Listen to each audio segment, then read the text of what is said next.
What's the crack, boys and girls? It's 2J, aka Squinty, in the land of smiles, and I am smiling. I am smiling despite the bad weather back there. It is raining hard now, the storm is hit. There's thunder and lightning, which you will probably hear throughout this video. And it reminds me of home. Home for me is Ireland. And I came on today because I want to tell a story. A bit of a story about me, my story. What am I all about? How did I end up in Thailand? Where did I come from?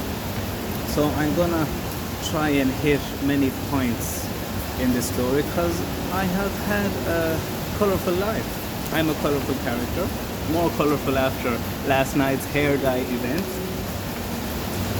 My story, told from my point of view, has to be told from a spiritual standpoint, because I came into the world as a ball of awareness.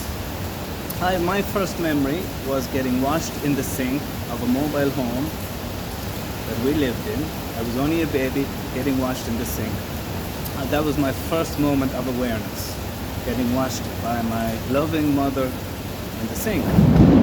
My family still live in the west of Ireland with my brother. My brother's in England.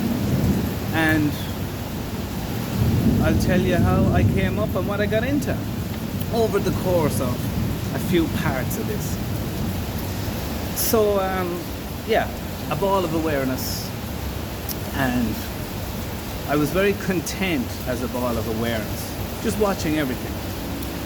I was fascinated at everybody already having these preloaded personalities. Everybody just seemed to know what to do.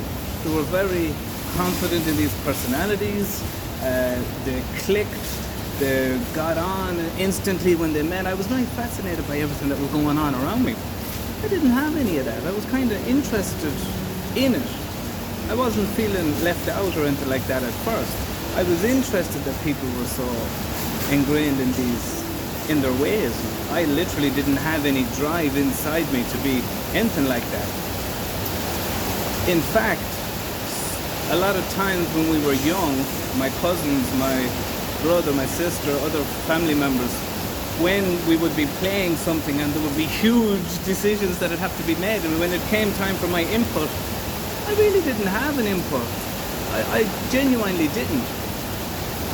And I was kind of amazed at how they could find it so important, or get so serious about topics that I didn't see any point in, really. But I respected that people were doing what they were doing. I was very aware of the plants. We grew up largely in the countryside the first half of my life, very aware of the creation of nature, and I loved it. Bit of a rough time growing up, broken home. Mother and father are divorced now. Mother's remarried, father's there. Living, working and drinking. I have the utmost love and respect for both of them and always will. They are what molded me into what I have become, and I have nothing but unconditional love for both of them, and indeed all my family members and my friends too. So let's unpack. So it all started to change as I was growing up. I became aware that I need to get a personality.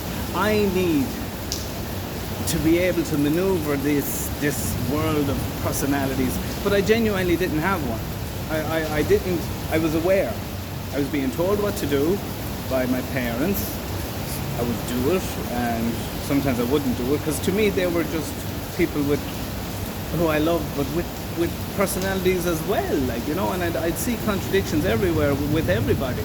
So I just was kind of like, well, it doesn't seem like anyone knows the right things to do anyways.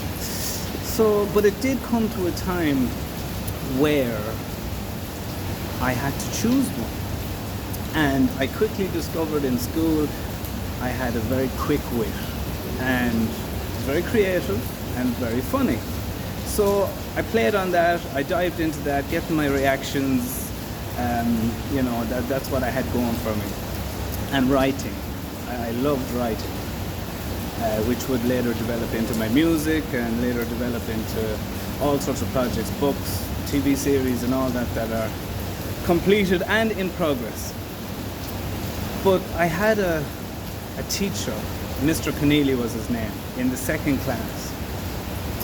And he made us all meditate. Now, none of us in the classroom saw any value in that.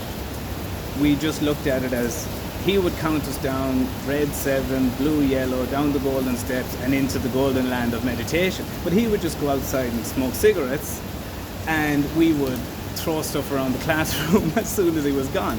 But he did try to introduce meditation to us, and this was the same man who was a poet who gave me a blank book and told me to fill it up with poetry. Now, I think he gave everybody in the class that book as well, but it struck a chord with me.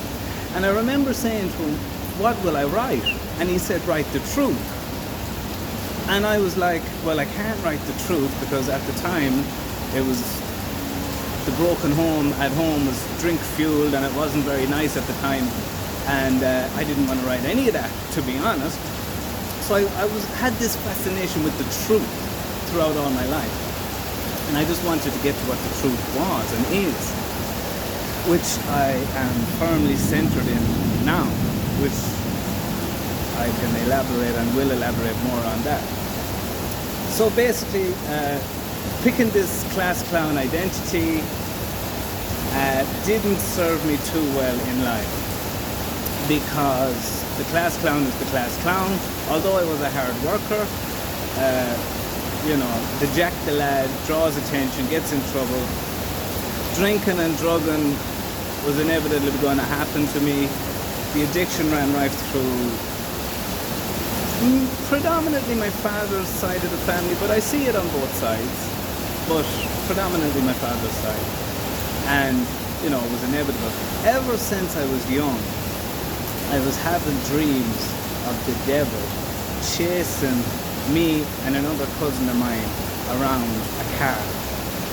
Now, what is so significant about this is I've interpreted it as the devil is the addiction chasing me and chasing my cousin around this car, which he is a mechanic from a mechanican family. They have a garage. And this has happened to me since I was a kid, and as life has gone on, I have witnessed the addiction chasing both of us. Now, my other cousin might be a bit more reluctant to be aware of that or to talk about it or anything, and I wouldn't force anyone to, as just an observation of my spiritual nature and how dreams have been significant throughout my whole life as well, in pointing me in the right direction and giving me messages. So I'll give you a brief story before I end this and go into the school and do another part tomorrow. My escapades of drink and drug and capers obviously had me in the attention of the police in a small little west of Ireland town. I eventually used up all of my chances with the law, drunken disorderlies and minor thefts of alcohol and breaking into the local clubhouse for alcohol and getting caught for it all. And the heel of the hump was, we got into a bit of shit one night. We were getting a chase around the town at about 7 or 8 o'clock in the morning. It was that early because the shops were open. And I was with an ex-girlfriend's brother in his car, and he was joyriding around, and the ex-girlfriend was in the car as well, and a shop owner tried to stop us by rolling a gas bottle out in front of the car, a full gas bottle out in front of the car. The driver of the car, my friend, he swerved to miss it, and we done a few more laps around the town, a few more handbrakes, and next thing you know, the police are behind us. So we came up with a smart idea to pull up outside his apartment and run in the door and block the door so they couldn't get in. So we done that, which was pure stupid. Obviously, they weren't just going to go away.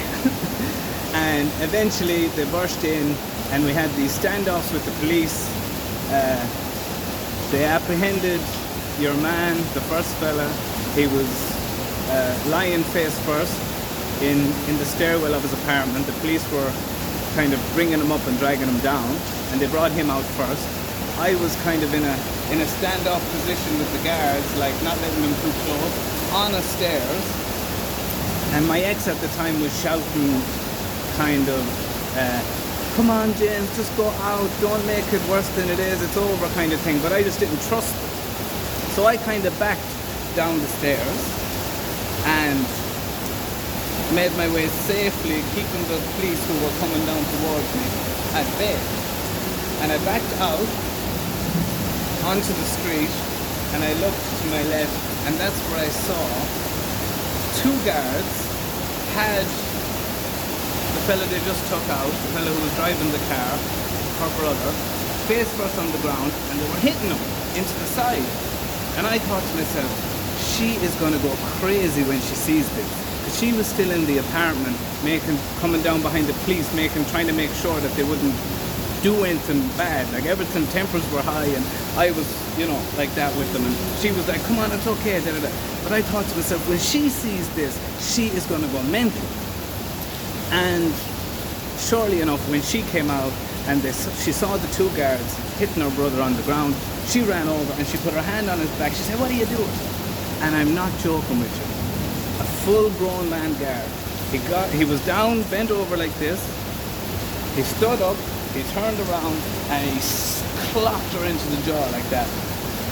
And she fucking fell over. Me not thinking, it was pure reactory. I just grabbed him like that, and I flung him onto the front of the car. Dented the car. His police hat came off, and I'm just looking down at him like that, and I'm thinking, what the fuck did I do? And that's when I got the assault a guard charge. Now there's more about that story. I thought it wouldn't be as bad because the cameras outside the supermarket and the bank, this was in the center of the town, would see everything. So I would take responsibility for what I'd done, and everyone in the court would be able to see that he hit my girlfriend first, and it would be lenient, whatever. I was willing to do it. But all of the video cameras went missing. Cameras weren't recording that day, no evidence to be found. My solicitor tried around the right way. They even had a friend who knew the supermarket owner, and he was met with resistance looking for this tape that would essentially help me. And basically, that is when I went on the run to England, because I was not going to be able to avoid time. That time, I think, that time I was about, it was 18 or 19 or maybe early 20s, something like that. And this was all a drink and drug fueled time in my life. And I ended up absconding to England because my head wasn't in any fit state for prison time at that moment, and I went on the run to England. I eventually got in trouble in England and had to go to prison anyways, and that is when I got my spiritual awakening, where I saw the law of karma, and I decided, instead of following it the way I have followed it, because it gave me the results, I'd done many bad things and I got many bad situations, finally leaving me in prison. How about when I get out, go back to Ireland, hand myself in, and do things only I like, and see will karma work in the same way? And it did indeed. And it all has brought me to getting a gym instruction degree, working in a gym, traveling to Germany, becoming a bar manager in Germany, recording my first hip-hop CD in Germany, doing a few shows around the place, being a karaoke man in Germany, and eventually moving to Thailand, where I am now to teach English, being the happiest I have ever been. All spiritually driven. So, I'm going to leave it there now. That's an introduction, and more stories to come from that point where I left it, from me absconded to England. Any questions anybody has, please put them in the comments. I'll address everything. I'm going to be telling stories from now, these kind of stories. And the inspiration for this has come from a friend of mine who I collaborate with writing, and he has been telling some deep stories, and it has inspired me to do the same. So, peace and love, everybody. Like and subscribe. Till the next